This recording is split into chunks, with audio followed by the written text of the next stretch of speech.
First Corinthian 2 chapter पहले वचन से लेकर 5वां वचन आज हम चिंता करेंगे. ക്രൂശിലെ മരണത്തിൽ കൂടി യേശു നമുക്ക് എന്താണ് തന്നത് എന്ന് നമുക്കിന്ന് ചിന്തിക്കാം.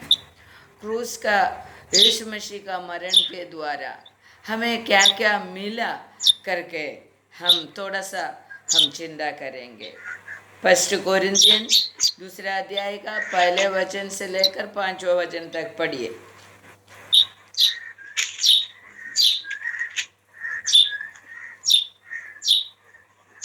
നിങ്ങളുടെ ഇടയിൽ ഇരിക്കണം എന്ന് ഞാൻ നിർണയിച്ചു. ഞാൻ ബലഹീനതയോടും ഭയത്തോടും വളരെ നടുക്കത്തോടും കൂടെ നിങ്ങളുടെ ഇടയിൽ ഇരുന്നു. നിങ്ങളുടെ വിശ്വാസത്തിന് മനുഷ്യരുടെ ജ്ഞാനമല്ല, ദൈവത്തിന്റെ ശക്തി തന്നെ ആധാരമായിരിക്കേണ്ടതിന് എന്റെ വചനവും എന്റെ പ്രസംഗവും ജ്ഞാനത്തിന്റെ വശീകരണ വാക്കുകളാൽ അല്ല, ആത്മാവിന്റെ ശക്തിയുടെ പ്രദർശനത്താൽ അത്രേ ആയിരുന്നത്. हिंदी में पढ़िए. मैंने यह ठान लिया था कि तुम्हारे बीच यीशु मसीह का वरना क्रूस पर चढ़ाया हुआ मसीहा को छोड़ और किसी बात को न जानो. मैं निर्बलता और भय के साथ और बहुत थरथराता हुआ तुम्हारे साथ रहा, और मेरे वचन और मेरे प्रचार में ज्ञान की लुभाने वाली बात नहीं, परंतु आत्मा और सामर्थ्य का प्रमाण था, इसीलिए कि तुम्हारा विश्वास मनुष्यों के ज्ञान पर नहीं परंतु परमेश्वर की सामर्थ्य पर निर्भर हो. हालेलुया, स्तोत्रम. परमेश्वर को स्तुति हो. पौलुस लिहा बोल रहा है, मैं परमेश्वर पौलुस लिहा जब सुसमाचार लेकर लोगों के बीच में आने का समय वचन का ज्ञान और परमेश्वर का भाव कुछ भी परमेश्वर का साक्ष्य നിങ്ങളോട് പ്രസ്താവിപ്പാൻ വന്നത്. तो परमेश्वर का ज्ञान ज़्यादा नहीं है, बहुत ही वैभव भाव नहीं है, फिर भी परमेश्वर उनको छुड़ाया हुआ अवस्था को बताने के लिए, गवाही देने के लिए आया करके लिखा है उधर. तो उधर लिखा है उनको एक ही गवाही है, क्रूसित हो गया यीशु मसीह को वो गवाही देना चाहता है, उनके बारे में गवाही देना चाहता है. सिर्फ मुझे वो मिला, ये मिला, वो मेरे बच्चे लोग को वो मिला, ये मिला, ऐसा बोलने के लिए नहीं, क्रूसित यीशु के बारे में सिर्फ बोलने के लिए पौलुस लिखा चाहता था. हालेलुया. और बोले और लिखा है क्रूसित यीशु के बारे में सिर्फ बोलने का, दूसरा कुछ भी बोलने के लिए मुझे जानकारी है तो भी मैं बोलता नहीं है करके उधर लिखा है. निगड़े इड़ेल सिर्फ यीशु के बारे में बोलने के लिए बैठने का है, ऐसा मैं इच्छा करता हूँ करके लिखा है. और उधर लिखा है वचन 4 में लिखा है, 3 में लिखा है, मैं बलहीनता, भयभीता और डरा हुआ अवस्थे में तुम्हारा बीच में आ गया करके लिखा है. तो उन फिर भी वचन 4 में लिखा है, तुम्हारा विश्वास मनुष्यों का ज्ञान से नहीं परमेश्वर का शक्ति से होना मांगते, आधार होना मांगते करके लिखा है. तो परमेश्वर का भक्ति में आधार स्टैंड होकर खड़ा रहने वाला व्यक्ति है क्या हम? परमेश्वर का भक्ति എനിക്ക് ആധാരമായിക്ക ദൈവത്തിൻ്റെ ഭക്തിയെ ആധാരപ്പെടുത്തിയാണോ നാം ജീവിക്കുന്നത്? അതോ നമുക്ക് വചനമൊന്നും വേണ്ട, ദൈവഭക്തി വേണ്ട, ദൈവത്തിൻ്റെ ഭയം വേണ്ട, നമുക്ക് കുറച്ച് പ്രാർത്ഥിക്കണം, കുറച്ച് ദൈവം തരണം, ഇങ്ങനെയുള്ള ഒരവസ്ഥ മാത്രമാണോ ദൈവം ഉള്ളോ എന്ന് ദൈവം നമ്മളോട് ചോദിക്കുകയാണ്. क्रूसित यीशु के बारे में सिर्फ चिंता करने वाला व्यक्ति है क्या? क्रूसित यीशु क्यों क्रूसित हो गया, क्यों मैं उनके ऊपर विश्वास करेगा तो मुझे क्या मिलेगा, यही चिंता में जीने वाला व्यक्ति है क्या करके परमेश्वर आज हमसे पूछ रहा है। और उसका 5वां वचन में लिखा है, എൻ്റെ വചനം എൻ്റെ പ്രസംഗം ജ്ഞാനത്തിൻ്റെ വശീകരണ വാക്കുകളല്ല। तो दूसरा किसी को मेरा वचन से, मेरे बातों से मेरा निकट लाने के लिए मैं प्रीचिंग नहीं करता है, मेरा निकट आने के लिए नहीं, എൻ്റെ വാക്കുകളുടെ വൈഭവം നിമിത്തം, എൻ്റെ വാക്കുകളുടെ അസാധാരണ വാക്കുകൾ നിമിത്തം എന്നിലേക്ക് മനുഷ്യരെ ആകർഷിക്കുന്ന വിധത്തിലാണോ ഞാൻ പ്രസംഗിക്കുന്നത്? ആത്മാവിൻ്റെ ശക്തിയുടെ പ്രദർശനത്തിലത്രേ ആയിരുന്നത്। तो परमेश्वर को ढूंढने वाला, क्रूसित यीशु के बारे में बोलने वाला, कैसा रहना मांगते करके उधर लिखा है। ആത്മാവിൻ്റെ ശക്തിയുടെ പ്രദർശനത്തിൽ ആയിരിക്കണം നാം ജീവിക്കുന്നത്। ആത്മാവിൻ്റെ ശക്തിയുടെ പ്രദർശനമായിരിക്കണം നമ്മൾ കാണിക്കേണ്ടത്। हमारा प्रीचिंग, हमारा ज्ञान बताने के लिए नहीं, आत्मा का शक्ति का प्रदर्शन हमारे जरिए होना मांगते, ये परमेश्वर हमें सिखा रहा है। तो हमारा भक्ति आत्मा का प्रेरित है क्या? आत्मा से आत्मा का भरपूरी के साथ जीने के बाद मैं मेरा भक्ति है क्या करके अपने को जांचना है। तो യേശു വന്നതിന് 700ഓളം വർഷത്തിന് മുമ്പ് യെശയ്യാ പ്രവാചകനിൽ കൂടി വെളിപ്പെടുത്തിയ ഒരു വചനം നമുക്ക് വായിക്കാം। യെശയ്യാ 53-4 വചനം നമുക്ക് വായിക്കാം। യെശയ്യാ 53 का 4 हम पढ़ेंगे।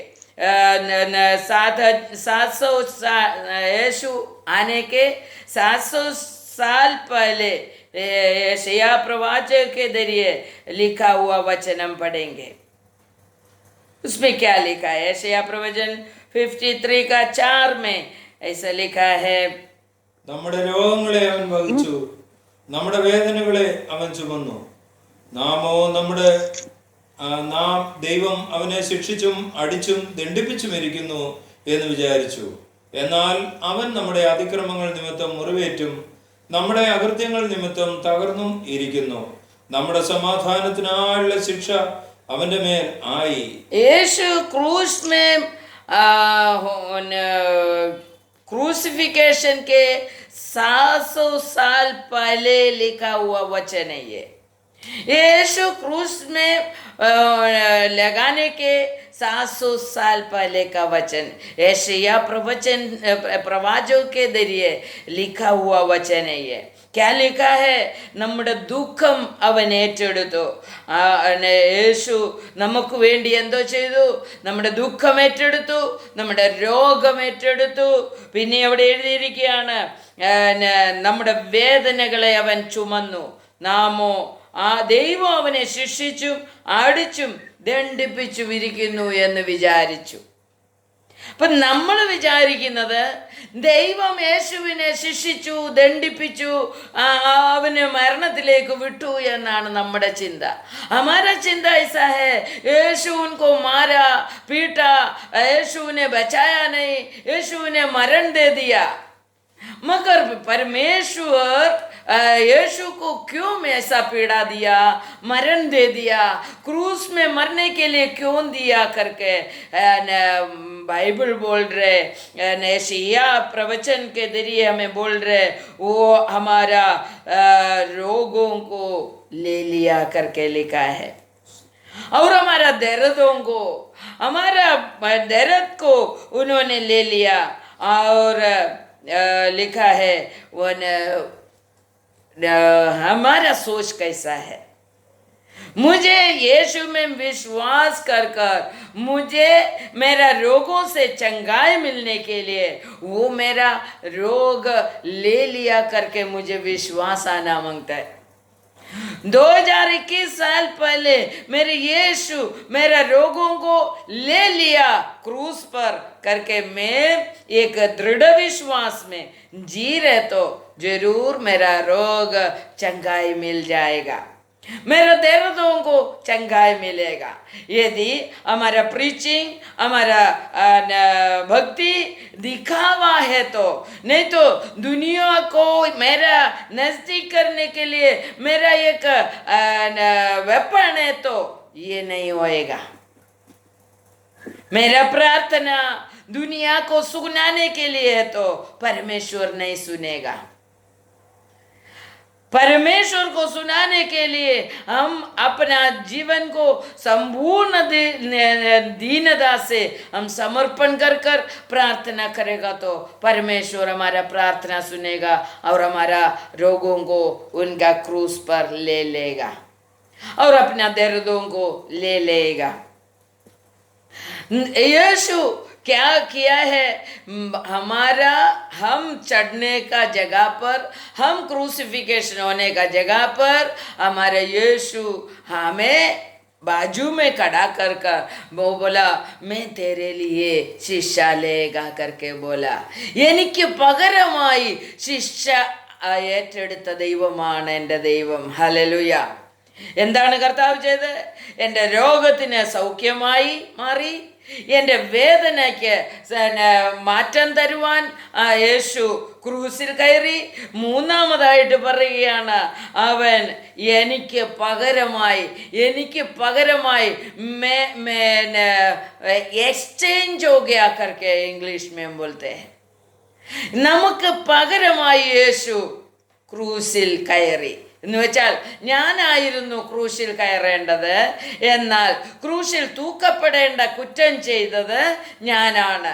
ക്രൂസ് में चढ़ने का जैसा गलत पाप किया मैंने किया था, मगर मेरे यीशु मुझसे बोला तुम चढ़ने का नहीं, मैं चढ़ेगा क्रूस पर. हालेलुया. ये विश्वास हमारे अंदर आना मांगते हैं, ये आवाज हमारे कान में सुनना मांगते हैं. ये बेटा मैं तेरे लिए क्रूस में चढ़ रहा हूँ. हालेलुया. യേശു എനിക്ക് വേണ്ടി ക്രൂശിൽ കയറി എന്ന് യേശു എന്നോട് പറയുന്ന ഒരു ശബ്ദം നമുക്ക് കേൾക്കുവാനിടയായി തീരണം. ഹല്ലേലൂയ. നമ്മുടെ ഭക്തി വളരും തോറും ആ ശബ്ദം നമുക്ക് കേൾക്കുവാനിടയായി തീരും. ആ ശബ്ദം കേൾക്കുമ്പോൾ നമ്മൾ പൂർണ്ണ സൗഖ്യം പ്രാപിക്കും. ഹല്ലേലൂയ. സ്തോത്രം. യേശു നമുക്ക് വേണ്ടി പകരമായി ക്രൂശിൽ തൂക്കപ്പെട്ടു. माथ्यू का सुसमाचार में देखो 11वीं अध्याय का 28 हम पढ़ेंगे.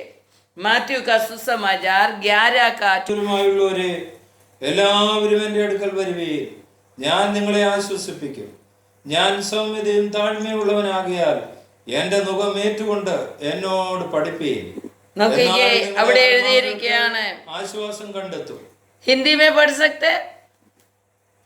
हाँ पढ़िए.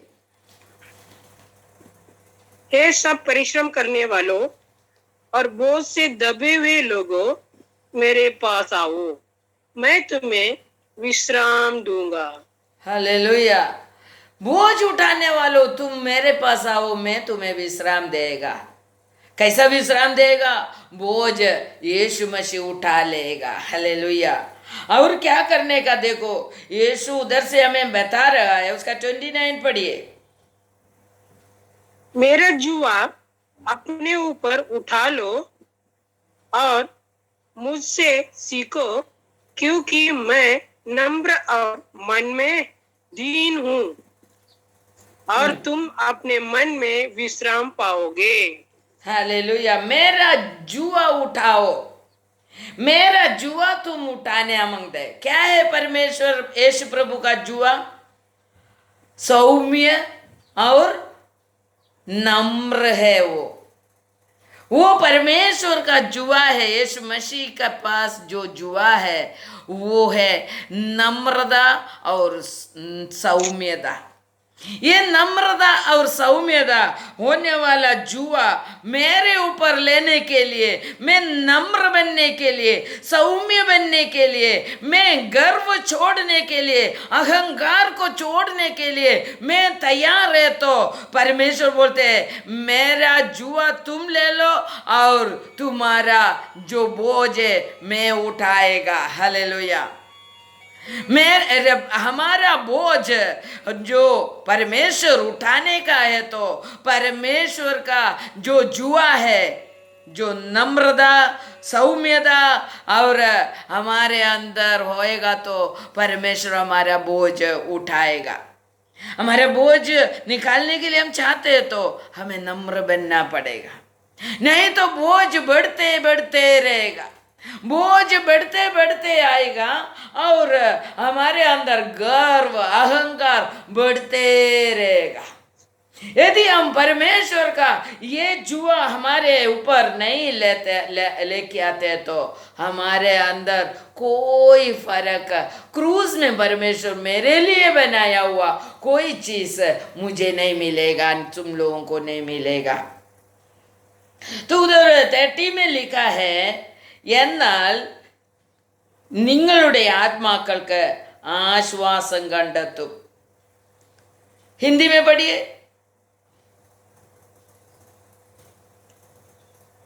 और तुम अपने मन में विश्वास पाओगे, विश्राम पाओगे, क्योंकि मेरा जुआ सहज और मेरा बोझ हल्का है। मेरा जुआ जो हल्का वाला, सहन कर सकता है ऐसा वाला जुआ तुम पाएगा तो तुम्हारे मन में तुम विश्राम पाओगे। इधर मलयाളം में लिखा है निंदे आत्माविന് ആശ്വാസം കണ്ടെത്തും। हालेलुया। तुम्हारा आत्मा आश्वासन प्राप्त करता, विश्राम प्राप्त कर सकता है। हालेलुया। तो हमें परमेश्वर के यीशु प्रभु के क्रूस में से जो हमारे लिए तैयार किया हुआ वो सभी आशीष हमारे जीवन में आने के लिए हमें उनका जुआ उठाना पड़ेगा। हालेलुया। उनका जो जुआ है वो नम्रता और दीनता है, और वो जुआ हल्का सा है, वो बोझ नहीं, उसको बोझ नहीं है। वो नम्रता और दीनता हमारे अंदर आएगा तो हमारे आत्मा को आश्वासन भी मिलेगा, विश्राम भी मिलेगा। हम तैयार है क्या? परमेश्वर का क्रूस में जाकर छूकर पप्पी देने से ये नहीं मिलेगा। परमेश्वर का यीशु प्रभु का एक चर्च में रखा हुआ क्रूस में जाकर पप्पी देने से ये आशीष नहीं मिलेगा। मेरा दर्द निकल जाने का है तो, मेरा चंगाई आने का है तो, मेरा बीमारी से मुझे छुटकारा मिलने का है तो मैं नम्र बनना पड़ेगा, क्योंकि परमेश्वर का जुआ उठाना पड़ेगा। അവന്റെ നുകം ചുമക്കുന്നവരായിരിക്കണം, അവന്റെ നുകം ലഘുവും മൃദുവുമാണെന്ന് ദൈവവചനം നമ്മെ പഠിപ്പിക്കുന്നു. ഹല്ലേലൂയ. ലോകത്തിൽ വേറെ ആരും ഇങ്ങനെ ഒരു അനുഗ്രഹത്തിനുള്ള വഴി നമുക്ക് ഒരുക്കി തന്നിട്ടില്ല. कोई भी व्यक्ति ऐसा एक अनुग्रह पाने का रास्ता हमें बनाकर नहीं दिया है। हमारा सब कुछ इस दुनिया में हम जो सहन करने वाला दर्द, दुख, रोग, बंधन, शाप, पाप, सब कुछ परमेश्वर का पुत्र यीशु मसीह ले लिया, और उनके पास जो है, क्या है उनके पास? खुशी है, शांति है, समाधान है, चंगाई है, और नम्रता है, और दीनता है, और आशीष है। सब कुछ उनका जो कुछ है वो हमारे लिए दे दिया है। ഹല്ലേലൂയ. അവനുള്ളത് നമുക്ക് തന്നിട്ട് നമുക്കുള്ളത് അവൻ എടുക്കണമെങ്കിൽ നാം അവനെ പോലെ അവൻ്റെ വചനപ്രകാരം ജീവിക്കുന്നവനായിരിക്കണം. ഹല്ലേലൂയ. അതുകൊണ്ട് നമുക്കുള്ളത് നമ്മെ ദുഃഖിപ്പിക്കുന്ന, നമ്മളെ പ്രയാസപ്പെടുത്തുന്ന, നമ്മളെ ഭാരപ്പെടുത്തുന്ന വിഷയങ്ങൾ കർത്താവായ യേശു ക്രിസ്തു ഏറ്റെടുക്കണമെങ്കിൽ അവൻ്റെ മുൻപിൽ കുനിയുന്നവനായിരിക്കണം. അവൻ്റെ മുൻപിൽ കുനിയ എന്ന് പറഞ്ഞാൽ നമ്മളെല്ലാവരും വിചാരിക്കും പ്രാർത്ഥിക്കാനിരിക്കുമ്പോൾ ഒരു കുനിച്ചിൽ മതിയെന്നാണ് വിചാരിക്കുന്നത്. പ്രാർത്ഥിക്കാനിരിക്കുമ്പോൾ ഒരു കുനിച്ചിലും ഒരു കരച്ചിലും ഇത് മതിയെന്നാണ് എല്ലാവരും ചിന്തിക്കുന്നത്. എന്നാൽ അതല്ല ദൈവം ഉദ്ദേശിക്കുന്നത്. പ്രാർത്ഥിക്കുന്നതിന് മുമ്പ് നീ താഴ്മയുള്ളവനായി ജീവിക്കണം. നീ എളിമയുള്ളവനായിരിക്കണം. നിന്റെ എളിമ നിന്റെ വാക്കിൽ, നിന്റെ പ്രവൃത്തിയിൽ, നിന്റെ ചിന്താഗതിയിൽ കാണണം.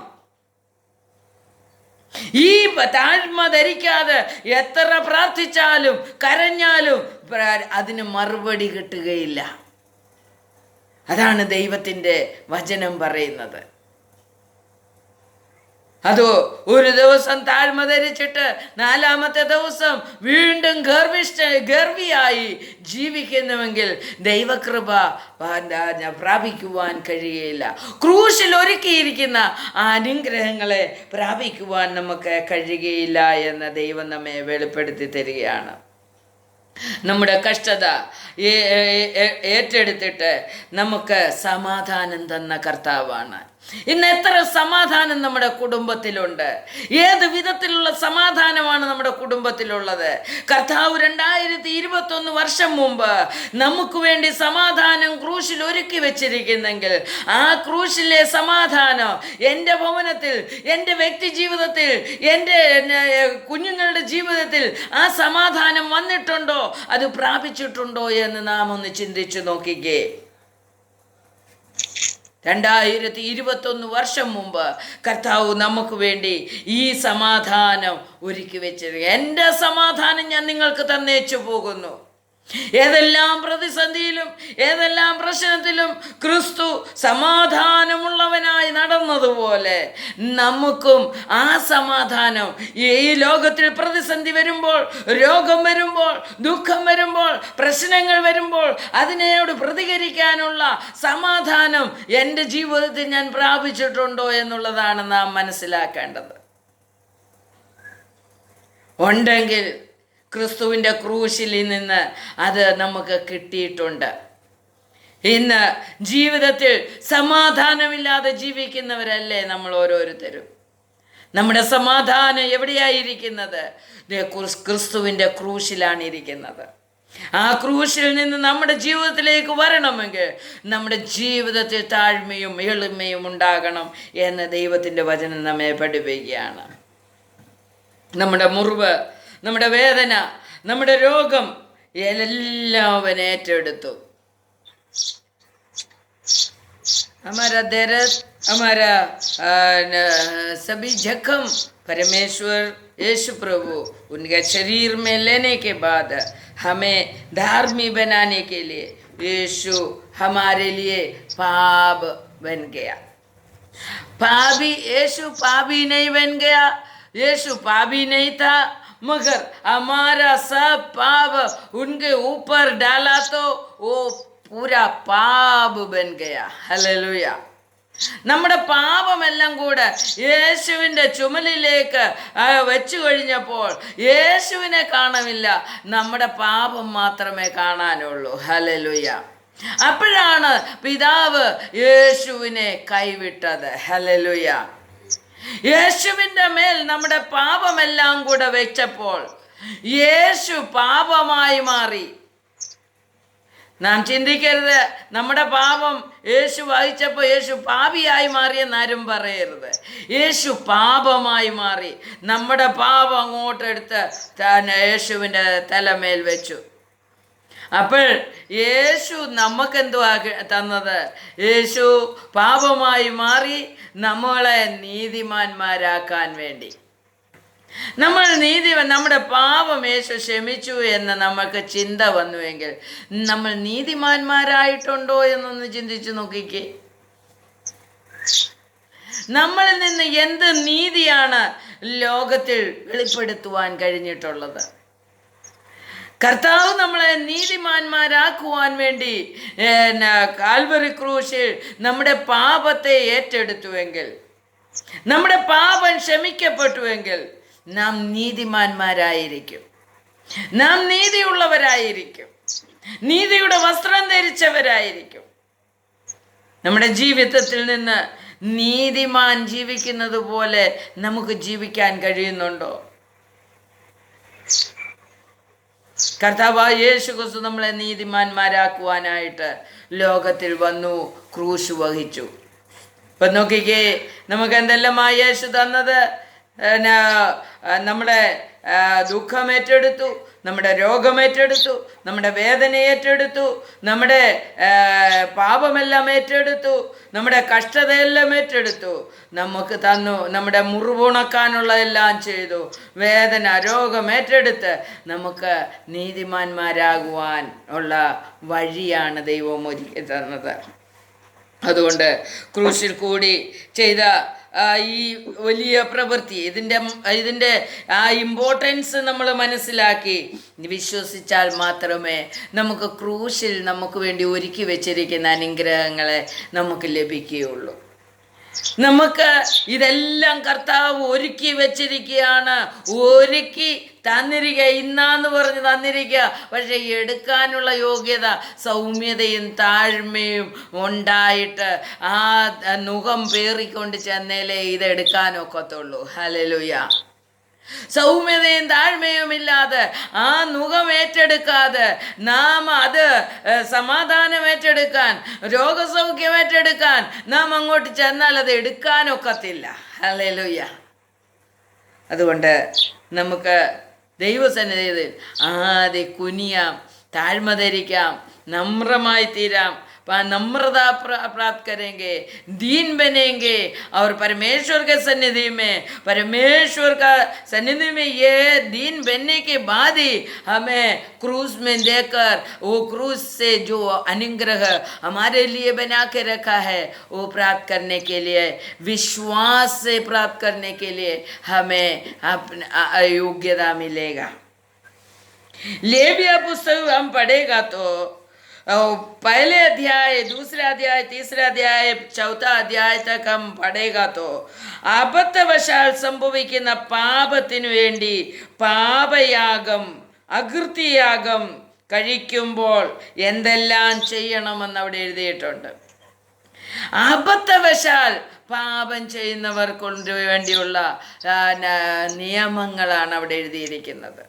घर में सभी लोग पढ़ सकते हैं. पहले अध्याय, दूसरा अध्याय, तीसरा अध्याय, 4 अध्याय पढ़ेगा तो पाप याग, अकृत्य याग, उसके बारे में उधर लिखा है. वो किसके लिए? അബദ്ധവശാൽ പാപം ചെയ്യുന്നവർക്ക്. അബദ്ധവശാൽ പാപം ചെയ്യുന്നവർക്ക് എങ്ങനെ മോചനം പ്രാപിക്കാം എന്നുള്ളതാണ് അവിടെ എഴുതിയിരിക്കുന്നത്. അവിടെ എഴുതിയിരിക്കുന്നു 4:27 നമ്മൾ വായിക്കും. 4-ാം അധ്യായ ലേവ്യ പുസ്തക് ലെവിറ്റിക്സ് 4:27 हम पढ़ेंगे. ദേശത്തിൽ ഒരുത്തൻ ചെയ്യരുതെന്ന് യഹോവ കൽപ്പിച്ചിട്ടുള്ള വല്ല കാര്യത്തിലും അബദ്ധവശാൽ പിഴച്ച് കുറ്റക്കാരനായി തീർന്നാൽ പാപം അവന് ബോധ്യമായി എങ്കിൽ അവൻ ചെയ്ത പാപം നിമിത്തം ഊനമില്ലാത്ത ഒരു പെൺ കോലാടിനെ വഴിപാടായി കൊണ്ടുവരണം. बस हिंदी में पढ़िए. यदि साधारण लोगों में से कोई अज्ञानता से पाप करे, अर्थात कोई ऐसा काम जिसे यहोवा ने मना किया हो करके दोषी हो और उसका वह पाप उस पर प्रकट हो जाए. और 4 का 2 भी पढ़िए. इसराइलियों से यह कह कि यदि कोई मनुष्य उन कामों में से जिनके यहोवा ने मना किया है किसी काम को भूल से करके पापी हो जाए, और यदि अभिषिक्त याजक ऐसा पाप करे जिससे प्रजा दोषी ठहरे, तो अपने पाप के कारण वो एक निर्दोष बछड़ा यहोवा के पाप बलि करके चढ़ाए। तो हालेलुया। अबद्ध बशार मीन्स അഞ്ചാനേമേ മീൻസ് അബദ്ധത്തിൽ ഒരു പാപം ചെയ്താൽ ചെയ്യേണ്ടത് एक बछड़े को, एक गाय का बछड़े को परमेश्वर के लिए अर्पण करने के लिए जूना करार में लिखा था। तो परमेश्वर का पुत्र ये ऐसा बहुत याग के बारे में उधर लिखा है. പാപയാഗ മൃഗത്തിൻ്റെ തലയിൽ കൈവച്ച് പാപം അതിൻ്റെ മേലാക്കിയിട്ട് രക്തം യാഗപീഠത്തിന്മേൽ അർപ്പിക്കും. ദൈവത്തിൻ്റെ നിയമമായത്. हमारा पाप उस बछड़े के ऊपर लेने के बाद हाथ रखकर उसके ऊपर क्या करेगा, കൈ വെച്ച് പാപം അതിൻ്റെ മേലാക്കിയിട്ട് രക്തം യാഗപീഠത്തിന്മേൽ അർപ്പിക്കുന്നു. ഹല്ലേലൂയ. രक्त यागपीठ में बलि अर्पण के लिए समर्पण करेगा, तभी उस मनुष्य का पाप निकल जाएगा करके नियम था. ये അബദ്ധത്തിൽ ചെയ്യുന്നവരുടെ പാപം നമ്മുടെ ജീവിതത്തിൽ നാം ചെയ്തിട്ടുള്ള സകല പാപത്തിനും വേണ്ടിയാണ് കർത്താവായ യേശു ക്രിസ്തു കാൽവറി ക്രൂശിൽ മരിച്ചത്. അപ്പം നമുക്ക് പകരമായിട്ട് ഒരു കാളയെ അർപ്പിക്കുന്നതിന് പകരമായിട്ട് കർത്താവായ യേശു ക്രിസ്തുവിനെ നമ്മുടെ പാപത്തിൻ്റെ പകരമായിട്ട്, നമ്മുടെ പാപത്തിൻ്റെ പരിഹാരമായിട്ട് പിതാവ് യേശുവിനെ അർപ്പിച്ചു എന്ന് നമുക്ക് വിശ്വസിച്ച് നാം ഏറ്റെടുത്ത് അവൻ്റെ മുമ്പിൽ താഴ്മയോട് നാം ദീൻ ബൻകർ ഹം रहेगा तो हमारा पाप क्षमा होगा और हमारा रोग चंगाई मिलेगा, तकलीफ दर्द दूर हो जाएगा. ये हमें विश्वास से प्राप्त करने का है. ये वचन का बाकी हम अगले दिन सुनेंगे. परमेश्वर इस वचन के जरिए हमें अनुग्रह करे. ഈ വചനത്താൽ ദൈവം നമ്മെ അനുഗ്രഹിക്കട്ടെ. നമ്മുടെ പാപം ദൈവസന്നിധിയിൽ സമർപ്പിച്ചുകൊണ്ട് നമുക്ക് പ്രാർത്ഥിക്കാം. യേശുവിൻ്റെ ക്രൂശിലേക്ക് നോക്കി നമുക്ക് നമ്മുടെ പാപത്തെ ഏറ്റുപറഞ്ഞ് ഉപേക്ഷിക്കാം, ദൈവകരങ്ങളിൽ ഏൽപ്പിക്കാം, പ്രാർത്ഥിക്കാം. എല്ലാവരും ഈ വചനം കേട്ട് അനുഗ്രഹിക്കപ്പെടുവാനിടയായി തീരട്ടെ. ഈ യൂട്യൂബ് ചാനൽ നിങ്ങളെല്ലാവരും സബ്സ്ക്രൈബ് ചെയ്യണം.